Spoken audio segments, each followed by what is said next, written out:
Welcome back, guys. Thanks for tuning back in. My name is Miguel. I go by Ebay Resales on YouTube. And today's video is going to be about this item that I ended up finding at a yard sale and I was able to flip for $420.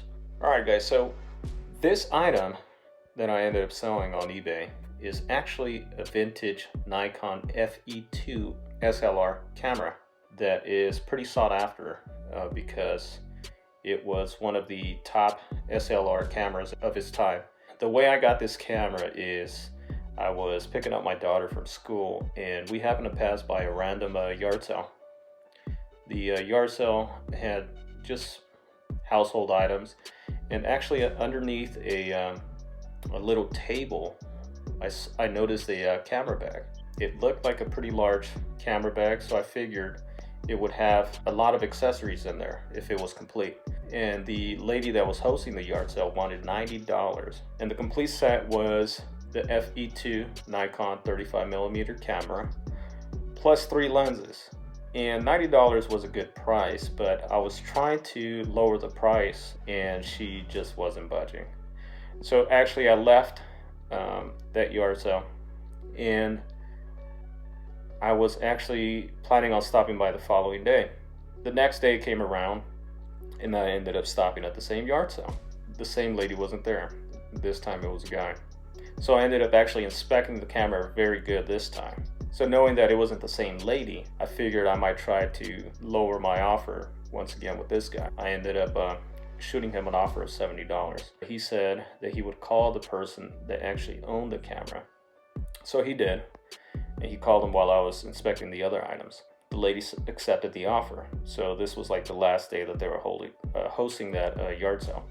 And then I noticed a smaller camera bag.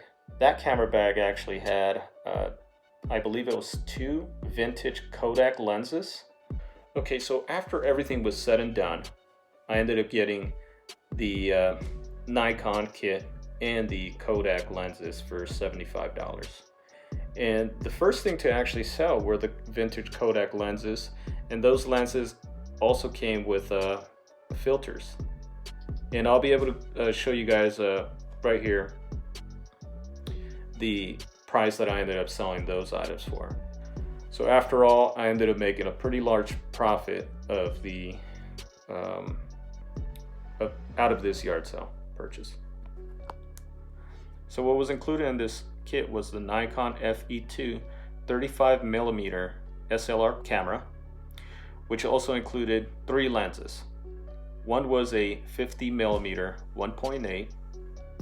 The second one was a wide angle 28mm 2.8, and then the third one was a 35 to 200mm 3.5 to 4.5.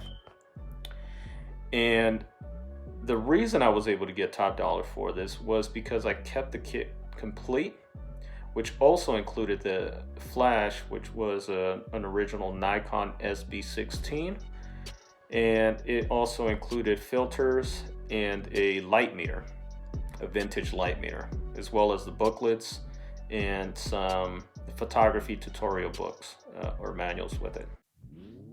All right, so we're gonna start looking at the contents and how we're gonna pack them.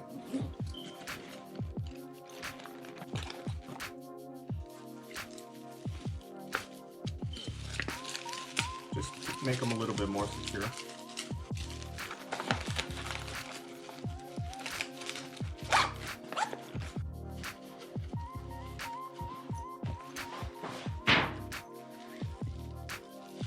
Lenses, we already had them pre-wrapped whenever we stored it, so I'm gonna put a couple more things above wrap just to keep it a little bit more protected so it could fit nice and snug.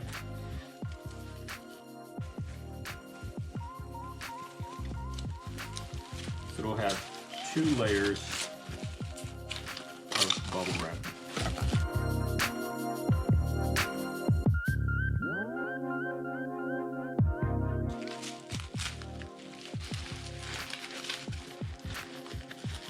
And that was a big zoom lens. We have a couple more lens caps and lens filters here. But those are really snug. You can possibly see right here. So we'll keep those as is, because I have a couple of these pads keeping them very, very snug in there. Then we have the flash here, and it's nice and snug in here as well. That's not going to move because this top flap will keep it secured. There's another lens here.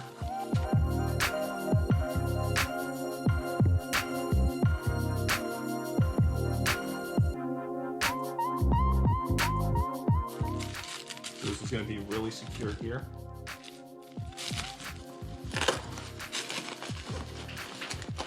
And then here's the camera.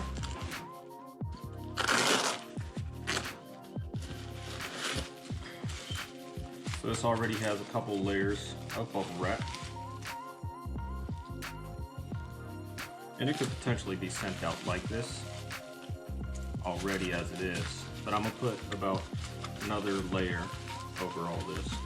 And once again, I'm going the extra mile on this because this person paid $420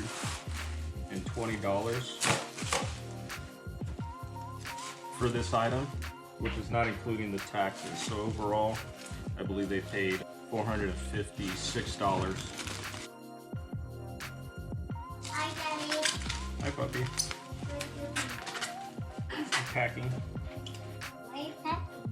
the camera. All right, so we're gonna put another layer of bubble wrap just to make it super secure.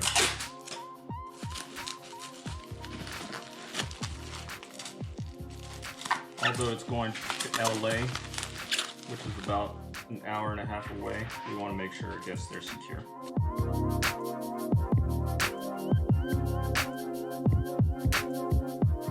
So here's the camera. Once it's all packed up.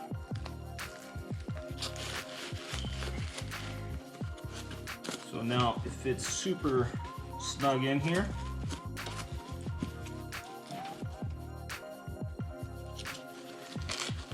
Which is okay.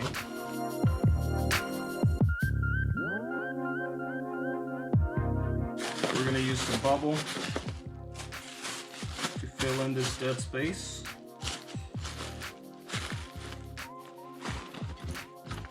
And then this should be good for the inside of the bag. Nothing else is going to be moving in here. Overall, this is a beautiful vintage bag.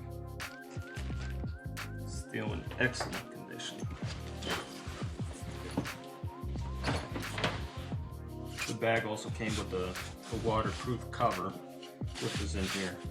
So now we're going to go ahead and put this inside of a Walmart box, 16 by 16 by 17, and we'll probably shorten the box.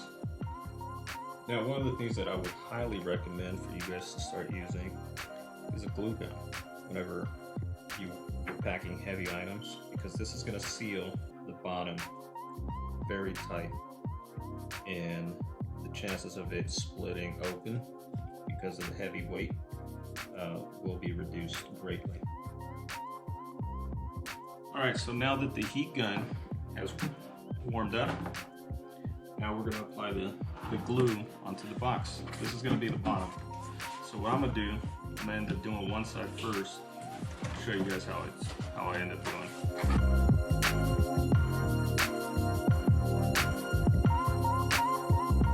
So this side is already dry and it's stuck well. So now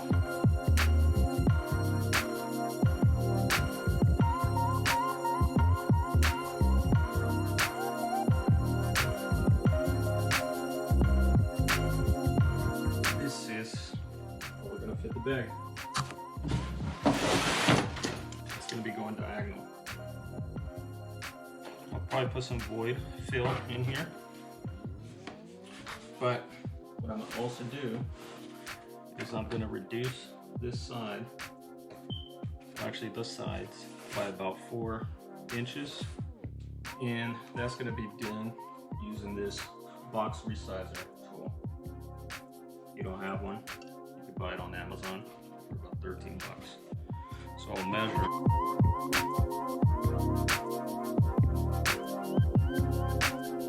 So now I can cut where the line ends up meeting at each corner, and then we'll be able to fold the flaps downward.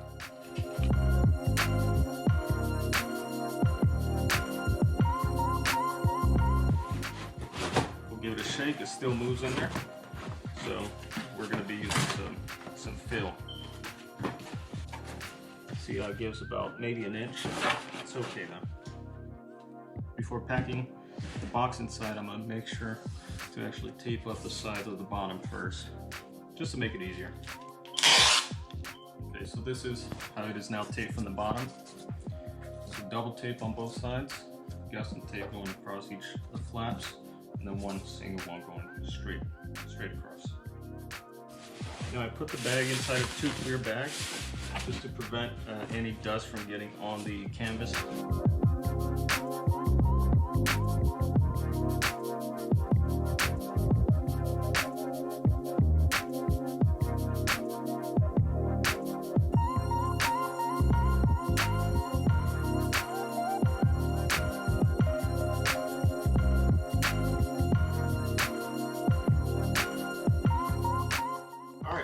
So this is now all packed up, all taped up, all glued, and it is very secure.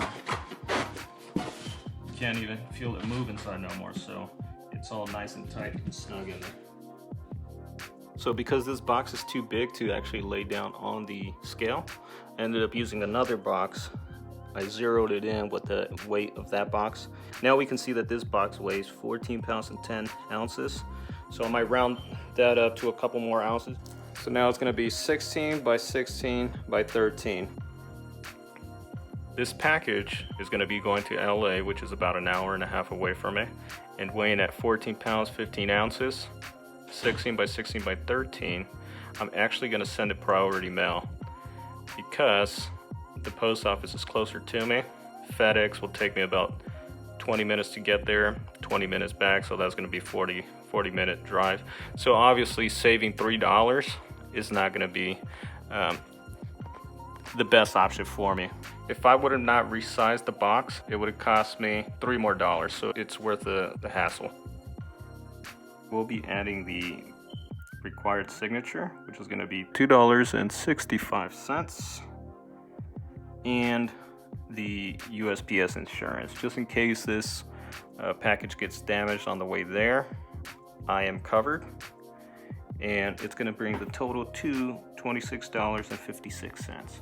So now that you guys have watched the packing job, like I said, feel free to comment, give me a thumbs up or a thumbs down. And if you guys like this type of content, buying, reselling, sourcing, feel free to subscribe, and I'll see you guys later.